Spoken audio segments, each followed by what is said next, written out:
नमस्कार, प्रणाम और जय हिंद। स्वागत है आप सबों का एक बार फिर से डैट थिंक लैब्स में। और मैं सूरज कुमार लेकर आया हूँ मास्टर्स ऑफ डिज़ाइन, यानी कि मास्टर ऑफ डिज़ाइन के लिए एमडिस प्रोग्राम जो एनआईडी का होता है उसके लिए कुछ इंपॉर्टेंट फैक्ट्स जो कि बहुत ज़रूरी है। मास्टर ऑफ डिज़ाइन में दो तरह के पेपर्स होते हैं। One is CDAT common design aptitude test, और दूसरा पेपर जो होता है वो होता है डोमेन स्पेसिफिक, यानी कि अलग अलग डोमेन्स के अलग अलग टेस्ट होते हैं। और अगर आप चाहें तो एक स्टूडेंट, एक कैंडिडेट और एक एस्पिरेंट दो डोमेन स्पेसिफिक टेस्ट दे सकता है, लेकिन उस दो डोमेन स्पेसिफिक को चेक करने के लिए या फिर चूज करने के लिए कुछ रूल्स बने हुए हैं। हालांकि प्रोस्पेक्टस में करीबी से और तरीके से बोल्ड में लिखा हुआ है, लेकिन कितने बार हम लापरवाही कहिए या फिर नज़र का धोखा कहिए, हम उसको मिस कर जाते हैं और परेशान हैं। बहुत सारे बच्चे ऐसे कॉल किए जिनको परेशानी थी कि सर चूज़ कैसे करें। हालांकि आपने फॉर्म भर दिया होगा। मैं इसलिए नहीं आया हूं क्योंकि हमारी आदत नहीं है कि फॉर्म कैसे भरें, हम लोग नियम नहीं बताते हैं। अगर मुझे याद है, आज से करीब 7 साल पहले की बात है, एक बच्चे ने फ़ोन किया कि सर ऑनलाइन हो गया है, मैं गांव में हूं, कैसे भरूं। मैंने कॉल किया कि मैं स्टूडेंट का गार्जियन बोल रहा हूं, एनआईडी मैंने कॉल किया था और पूछा कि सर क्या करना चाहिए। उन्होंने कहा कि अगर आपका बच्चा ऑनलाइन से नहीं जुड़ा है तो एनआईडी आने की ज़रूरत नहीं है, आप उसको ना भेजें। इसका सिंपल मतलब ये होता है कि अगर आप जिस कॉलेज का फॉर्म भी नहीं भर पा रहे हैं, देखिए कड़वा सत्य है, बुरा लगेगा आपको, लेकिन सत्य यही है कि अगर आप फॉर्म भी नहीं भर पा रहे हैं ऑनलाइन तो एनआईडी क्यों ही जा रहे हैं। चलिए उससे बाहर निकलते हैं और आगे सोचते हैं कि मैं इस वीडियो में क्या बताऊंगा। अभी इसमें बताऊंगा आपको मैं कि डोमेन स्पेसिफिक क्यों बनाया गया और उसका फ़ायदा क्या होगा। कि डोमेन स्पेसिफिक अगर आप जान जाएंगे क्यों बनाया गया तो डोमेन स्पेसिफिक को पढ़ना कैसे है, क्योंकि टेस्ट तो होना ही है। तो अगर हम जान जाएंगे कि कम्युनिकेशन डिज़ाइन, विजुअल कम्युनिकेशन की बात कर लें या फिर अपैरल डिज़ाइन की बात कर लें, इंटरेक्शन डिज़ाइन की बात कर लें, वो किस फील्ड से है, तो उसको ऐसे डील करना आपको बात समझ में आ जाएगी और आप इजीली एग्ज़ाम को डील कर पाएंगे। तो ये वीडियो स्पेशली मास्टर्स वालों के लिए है। यूजी वाले भी देख सकते हैं क्योंकि वो भी तो कभी ना कभी मास्टर्स में जाएंगे, बट हाँ, ये स्पेशली आज का वीडियो केवल मास्टर्स वालों के लिए। तो एनआईडी ने क्या किया कि अपने सारे कोर्सेज को 5 फैकल्टीज़ में बांट दिया। पहला फैकल्टी है वो है फैकल्टी ऑफ कम्युनिकेशन डिज़ाइन, यानी कि कम्युनिकेशन।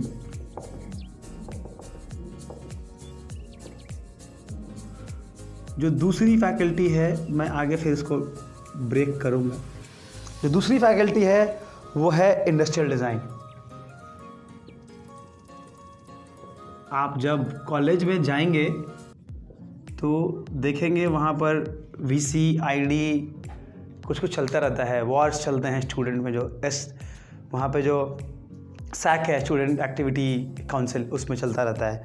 उसके बाद थर्ड जो है वो है ITIP, इंटीग्रेटेड प्रोग्राम्स, यानी कि इंटीग्रेटेड प्रोग्राम्स एंड डिज़ाइन की बात करते हैं हम। Integrated technology and information technology and integrated programs, यानी कि इंफॉर्मेशन टेक्नोलॉजी की हम बात करते हैं, IT की, इंफॉर्मेशन टेक्नोलॉजी इंटीग्रेटेड, यानी कि कोई भी डिज़ाइन जो IT इंटीग्रेटेड है, ITIP जिसको बोलते हैं। देखिए CD हुआ, ये ID हुआ, ये ITIP हुआ, ठीक है। उसके बाद चौथा जो होगा वो है IDS, interdisciplinary design, interdisciplinary design, ठीक है। उसके बाद जो पांचवा है TALAD जिसको हम बोलते हैं, उसका है मतलब textiles, apparel, TA lifestyle, TAL accessory design. मैं छोटा लिख रहा हूँ, शॉर्ट फॉर्म आप देख लीजिए यहाँ पर। डिसिप्लिन इसको डिज़ाइन डिसिप्लिन बोलते हैं, इसमें IDDS। शॉर्ट फॉर्म्स आप रट लें, जान लें, ये सारी चीज़ें। अब आखिर क्यों इसको डिवाइड किया गया इन चीज़ों में, क्या रीज़न था। ये पूरा डिज़ाइन किया गया है इंडस्ट्री बेस्ड। ये जितने भी कोर्सेज हैं, चारों पाँचों इंडस्ट्री बेस्ड हैं। हर इंडस्ट्री के साथ उसको डिफाइन किया गया, डिज़ाइन किया गया है। एक इंडस्ट्री है कम्युनिकेशन डिज़ाइन की, जिसमें आप graphics, film, how to communicate, वो आप डिज़ाइन करते हैं। दूसरी इंडस्ट्री है इंडस्ट्रियल डिज़ाइन की, जहाँ प्रोडक्ट की बात करते हैं आप, जहाँ पर चीज़ों को बनाते हैं। फिर आपको इंटीरियर्स हो गए, फिर आपको सेरेमिक एंड ग्लास डिज़ाइन हो गए, इस तरह के सारे कोर्स उसके अंदर आ जाते हैं। उसके बाद इंफॉर्मेशन टेक्नोलॉजी है, उसमें आपको आ जाता है digital game design, toy design, information technology, new media, interaction design, ये सारे। अब ये पांचों को ये नहीं सोचना है कि अलग अलग सेंटर्स पर अलग अलग होता है। ये हो सकता है कि 2 कोर्स 2 अलग अलग सेंटर पे हो जाए। जैसे कि आप देखेंगे कि हमारा जो पीजी कैंपस है एक गांधीनगर, एक है R&D कैंपस बेंगलुरु और एक है पालडी कैंपस, ये तीनों में अलग अलग कोर्सेज हो सकते हैं। तो एक ही इंडस्ट्री के 2 कोर्स 2 जगह हो सकते हैं। तो इसको कभी ये मत सोचिएगा कि CD वाले केवल पालडी में पढ़ते हैं अहमदाबाद में, IDDS वाले केवल बेंगलुरु में, ऐसा नहीं है। इसमें भी कुछ 1-2 कोर्सेज हैं जो वहाँ पढ़ाई कराई जाती हैं। जैसे कम्युनिकेशन की आप बात करें तो फोटोग्राफी पढ़ाई जाती है आपको गांधीनगर में, और बाकी कोर्सेज होते हैं पालडी में।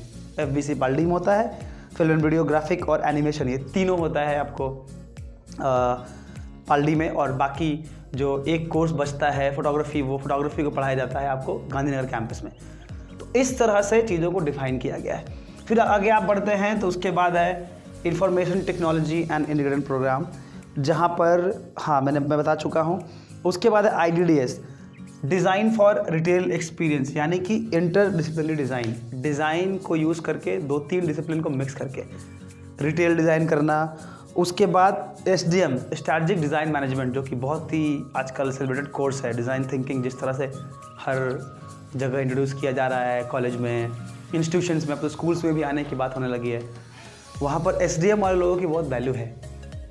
मतलब मेरे एक सीनियर हैं, वो बताते हैं कि जिस तरह से पहले HR डिपार्टमेंट या फिर HR हो गया या फिर अकाउंट्स डिपार्टमेंट, हर किसी का डिपार्टमेंट होता है, रिसर्च डिपार्टमेंट होता है, उस तरह से एक डिपार्टमेंट्स ऐड किए जा रहे हैं सारी इंडस्ट्री में, जो कि डिज़ाइन मैनेजमेंट का डिपार्टमेंट है, डिज़ाइन थिंकिंग डिपार्टमेंट है। उन इंडस्ट्रीज़ में इनकी ज़रूरत पड़ रही है, वहाँ पर आप जाकर फिट बैठते हैं। ये होता है कोर्स। उसके बाद होता है टेक्सटाइल एंड अपैरल, यानी कि fashion design, apparel design, textile design. उसके अलावा आपका लाइफस्टाइल एक्सेसरी डिज़ाइन, LED जो होता है, अलग अलग कोर्स में। तो ये लाइफस्टाइल और टेक्सटाइल्स हो गए, ये हो गए आपके मैनेजमेंट वाले कोर्स, या फिर आपको क्रॉस डिसिप्लिनरी हो सकता है, इसको आप बोल सकते हैं IT based, information technology based. उसके बाद होता है इंडस्ट्रियल डिज़ाइन बेस्ड, उसके बाद है कम्युनिकेशन डिज़ाइन बेस्ड। ये पाँचों में से, इन पाँचों में अलग अलग कोर्सेज हैं, किसी में 4, किसी में 5, किसी में 6, किसी में 2, किसी में 3, मिनिमम 2 सब में है, एक किसी में नहीं है, सब में 2-2 कोर्सेज तो हैं। तो ऐसे करके सब में अलग अलग कोर्सेज हैं। तो अब हम लोग डिफाइन करेंगे एक एक कोर्स वाइज कि एक एक कोर्स में एक एक इंडस्ट्री में क्या क्या कोर्सेज बनी हुई हैं। तो अब हम बात करेंगे कि एक एक इंडस्ट्री बेस्ड कोर्सेज में क्या होता है। पहला जो हमने बात किया था, अब मैं फुल फॉर्म नहीं लिखूंगा, CD कम्युनिकेशन में पहला होता है एनिमेशन, उसके बाद है ग्राफिक्स, फिर है फिल्म। मतलब ऐसा नहीं है कि अलग अलग का वैल्यू है, मतलब उसी तरीके से देखना है आपको। उसके बाद है फोटोग्राफी। ये 4 कोर्सेज जो हैं कम्युनिकेशन डिज़ाइन के सेक्शन में आते हैं, और कम्युनिकेशन डिज़ाइन के ही एग्ज़ाम्स में आपको बैठना पड़ेगा इन चारों के लिए। तो करना ये होता है कि ये 4, चलिए मैं सबका यही लिख देता हूँ। उसके बाद होता है ID इंडस्ट्रियल डिज़ाइन, सेरामिक हो गया, प्रोडक्ट हो गया, उसके बाद हो गया आपको फर्नीचर, टॉय, उसके बाद हो जाता है आपको ट्रांसपोर्ट यूनिवर्सल। स्पेलिंग पे मत जाएं, क्योंकि स्पेलिंग मेरी अच्छी है, बुरी नहीं है, बस यहाँ पे जल्दी में लिखने में हो जाता है। तो आप ये नहीं सोचें कि खुद स्पेलिंग आती नहीं, पढ़ाने चला है, ऐसा मत सोचिएगा, स्पेलिंग अच्छी है मेरी। उसके बाद है IP, जो कि इंफॉर्मेशन टेक्नोलॉजी इंटीग्रेटेड प्रोग्राम, यानी कि कोई भी डिज़ाइन प्रोग्राम जो कि इंफॉर्मेशन टेक्नोलॉजी बेस्ड है। वहाँ पर अगर हम बात करें तो डिजिटल गेम, ठीक है। उसके बाद इंफॉर्मेशन डिज़ाइन, ID इंफॉर्मेशन की बात करते हैं, ठीक है। फिर उसके बाद हम आते हैं interaction and new media, interaction and new media.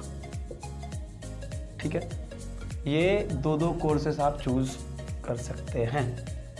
अब आइए उसके बाद होता है इंटरडिसिप्लिनरी डिज़ाइन, IDDS, SDM, जो कि NID का सबसे सेलिब्रिटी वाला कोर्स माना जाता है।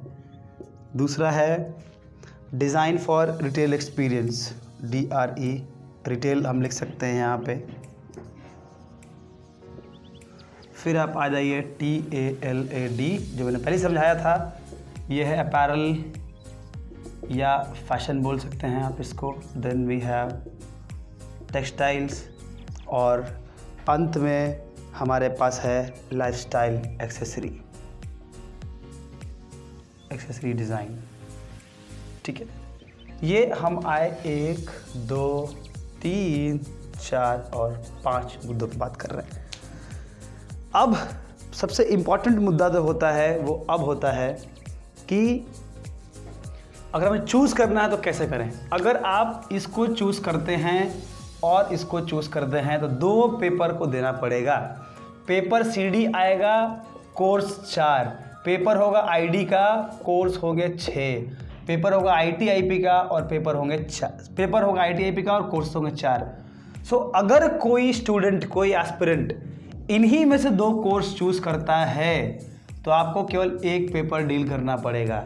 फिर से सुनिए, इन्हीं फैमिली से कोई एक कोर्स चूज़ कर पे तो आपको कोई एक देना पड़ेगा। अगर आपने कोई एक यहाँ का चूज़ कर लिया, कोई एक यहाँ का चूज़ कर लिया, तो आपको डोमेन स्पेसिफिक टेस्ट जो होता है DST, यहाँ से एक और यहाँ से एक देना पड़ेगा, यानी कि CD के देना पड़ेगा और आपको TLD के देना पड़ेगा। अगर आप SDM चूज़ करते हैं और डिजिटल गेम चूज़ कर लेते हैं फॉर एग्जाम्पल, तो आपको IDDS देना पड़ेगा और IT/IP देना पड़ेगा। तो इस तरह से इसका कॉम्बिनेशन बनता है। और मुझे लगता है कि जो सबसे इम्पॉर्टेंट पॉइंट अभी तक, सबसे मुश्किल चीज़ जो आपके सामने थी, चूज़ आप नहीं कर पा रहे थे, आप समझ नहीं पा रहे थे कि कैसे ये चीज़ होता है, मैंने वो क्लियर कर दिया है। आप लोगों को लगेगा कि मैं लास्ट में क्यों बता रहा हूँ जबकि बाकी लोग आगे कुछ ना कुछ बता गए होंगे। मैं इसलिए नहीं बता रहा हूँ कि ये प्रोस्पेक्टस पढ़ना आपका काम था। आप PG कोर्स में हैं, प्रोस्पेक्टस को आपको घोल के पी जाना चाहिए। अगर आप में से कोई भी इंसान प्रोस्पेक्टस अभी तक नहीं पढ़ा है तो प्लीज़ प्रोस्पेक्टस को पढ़ लीजिए। क्योंकि अगर आपने नहीं पढ़ा है तो आपने बहुत बड़ी गलती की है। मैं नहीं चाहता हूँ कि गलती को आप दोहराएं। आप दोबारा पढ़ें और बढ़िया से पढ़ें। अगर आप नहीं पढ़ रहे हैं तो मैं सही बता रहा हूँ, अगर प्रोस्पेक्टस आप भी नहीं पढ़ पा रहे हैं तो आप NIDA पढ़ने के लायक नहीं हैं। ये मैं खुला आपके मुंह पर बोल रहा हूँ। अगर आप प्रोस्पेक्टस नहीं पढ़ पा रहे हैं 10, 20, 25 पेज का जो भी है, तो आप NIDA पढ़ने के लायक नहीं हैं। आप अपने आप NIDA के लायक मत समझिएगा। ठीक है, ये मैंने वीडियो इसलिए बनाया आज कि आपको बता सकूं कि वो कोर्स को डील कैसे करें। अब सोचिए, इंडस्ट्रियल डिज़ाइन को डील करने के लिए क्या चाहिए? आपकी बुद्धि जो है प्रोडक्ट की तरह सोचनी चाहिए। तो एक कॉमन टेस्ट हो जाएगा, उसके अलावा जो नेक्स्ट पेपर आएगा वो इंडस्ट्रियल बेस्ड आएगा। हो सकता है कि आपको प्रोडक्ट डिज़ाइन करवाया जाए, इनोवेटिव प्रोडक्ट दे दिया जाए। अगर आप फोटोग्राफी की बात करते हैं, कम्युनिकेशन की बात करते हैं, हो सकता है कि आपसे स्टोरी बोर्ड बनवाई जाए या फिर आपको एक इमेज के बारे में रीड कराया जाए, क्योंकि वो विजुअल है। प्रोडक्ट टैंजिबल है और वो विजुअल है, दोनों में डिफरेंस है। अगर आपको टेक्सटाइल्स अपैरल की बात कर रहे हैं तो वहाँ पे फैब्रिक की बात हो सकती है, गारमेंट डिज़ाइन की बात हो सकती है, फ्यूचरिस्टिक गारमेंट हो सकता है, यूनिफॉर्म हो सकता है, या फिर कोई एक ऐसी प्रॉब्लम हो सकती है जो गारमेंट इंडस्ट्री के है, उसके बारे में लिख सकते हैं, आप बात कर सकते हैं। अगर टॉय और गेम डिज़ाइन की बात करते हैं आप, यानी कि जिसको हम लोग जो कि IT/IB में आता है इंफॉर्मेशन टेक्नोलॉजी में, तो वहाँ पर ऐसे प्रॉब्लम सॉल्व करने को दी जाएंगी आपको जो कि इंफॉर्मेशन टेक्नोलॉजी बेस्ड हो, UI UX बेस्ड हो। इस तरह के प्रॉब्लम्स को आप सॉल्व कर दिया सकता है। हो सकता है कि फ़ोन के बारे में ज़्यादा पूछा जाए, टेक्नोलॉजी के बारे में अधिक से अधिक पूछी जाएगी, डिज़ाइन विथ टेक्नोलॉजी की बात वहाँ हो रही होगी, आप उसका ध्यान रखेंगे। उसके बाद अगर आप आते हैं इंडस्ट्रियल डिज़ाइन में, तो वही फर्नीचर हो गया, इंटीरियर हो गया। किसी ने पूछा कि इंटीरियर में क्या पूछेगा, तो इंडस्ट्री पे क्या चल रहा है, इंडस्ट्रियल डिज़ाइन जो प्रोडक्ट हम यूज़ करते हैं डेली लाइफ में या फिर फ्यूचरिस्टिक प्रोडक्ट होते हैं, वो सब के बारे में पूछा जा सकता है। आप उसके लिए प्रिपेयर्ड रहें। और ये सारा चीज़ आपको हम लोग रेगुलर बेसिस पे हमारे सारे क्लासेस बनी हुई हैं। आप देखिए प्रोडक्ट डेवलपमेंट क्या होता है, पोस्टर क्या होता है, कम्युनिकेशन क्या होगा, सब कुछ पढ़ाया गया है। हमारे पुराने वीडियोस को जाइए देखिए, वैसे मैं नए नए वीडियोस बनाता रहूँगा। हमारे क्लासेस अलग अलग मीडियम से आते रहेंगे, कभी मैराथन, कभी ये कभी वो, हम लोग देते रहते हैं और आप लोगों के पास तक हम लोग पहुँचते हैं इस माध्यम से, यूट्यूब के माध्यम से। और अभी तक देखने के लिए और बने रहने के लिए बहुत बहुत धन्यवाद। नमस्कार, प्रणाम और जय हिंद।